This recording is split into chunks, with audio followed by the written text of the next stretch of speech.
विरोधीलाई सेतो हात्ती, झापालीलाई गौरव। यस्तो छ नेपालकै अग्लो दमक टावरको भित्री कथा। भूत बङ्गलाकी समृद्धिको खानी, केपी शर्मा ओलीको त्यो सपना जसले बदल्दैछ झापाको भाग्य। यो कुनै विदेशको आधुनिक भवनको दृश्य होइन, यो हाम्रै नेपालको पूर्वी जिल्ला झापामा ठिङ्ग उभिएको एक नयाँ गौरव र समृद्धिको दृश्य हो। हरियो र सुन्दर फाँटहरूको बीचमा आकाश छुन खोज्दै गरेको यो विशाल संरचना देख्दा जो कोहीलाई पनि कुनै विकसित मुलुकको अत्याधुनिक पर्यटकीय केन्द्रमा आइपुगेको भान हुन्छ। अचम्म नमान्नुहोला, यो हाम्रै नेपालकै सबैभन्दा अग्लो र अत्याधुनिक दमक टावर हो। आउनुहोस् आज धेरैले बेकामे देखेको र भूत बङ्गला भन्दै गिज्याउने गरेको त्यही दमक टावरको भित्री कुरा गरौँ। सामाजिक सञ्जालमा आलोचना गर्ने र यसलाई केवल सरकारी बजेट बालुवामा पानी खनाए सरह देख्ने आँखाहरूका लागि यो टावर एउटा सेतो हात्ती जस्तो लाग्न सक्छ।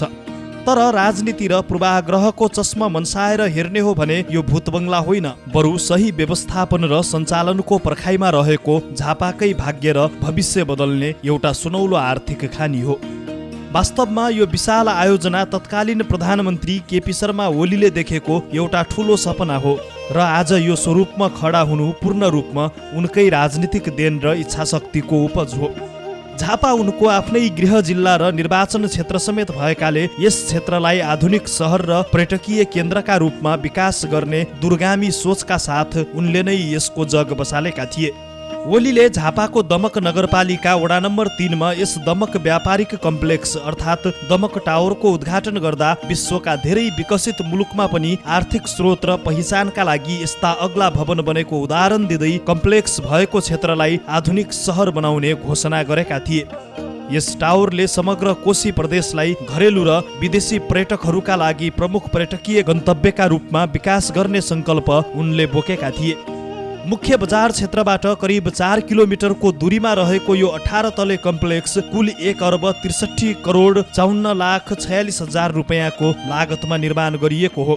4 बिघा 16 कट्ठा क्षेत्रफलमा फैलिएको 15,611 वर्ग मिटरको यो विशाल संरचनामा व्यावसायिक, व्यापारिक, मनोरञ्जनात्मक र कार्पोरेटर कार्यक्रमहरू एकै स्थानमा समायोजन गर्ने गरी डिजाइन गरिएको छ। यस टावर परिसरलाई पैदल मार्ग प्रवेश प्लाजा, मनोरञ्जनात्मक बगैँचा, बाल बालिका खेल क्षेत्र र वनस्पति बगैँचामा आकर्षक ढङ्गले छुट्याइएको छ। बेसमेन्ट र ग्राउन्ड फ्लोर सहित 18 तला रहेको यस भवनको हरेक तला 4 मिटर उचाइको छ भने यसको माथि रहेको 28 मिटरको स्टिल टावरले यसलाई कुल 100 मिटरको उचाइमा पुर्याएको छ। सुरक्षा र प्रविधिको दृष्टिकोणले यो भ्यू टावर पूर्ण रूपमा भूकम्प, चट्याङ र आगलागी प्रतिरोधी प्रविधि प्रयोग गरेर बनाइएको अत्याधुनिक संरचना हो।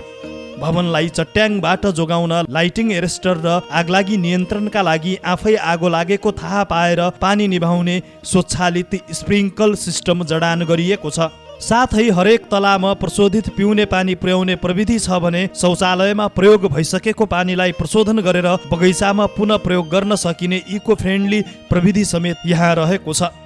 विस्तृत परियोजना प्रस्ताव डिपिआर अनुसार यस टावरको भुइँतलामा 40 वटा 4 चक्के र 200 वटा 2 चक्के सवारी साधन अट्ने भव्य पार्किङ स्थल रहेको छ।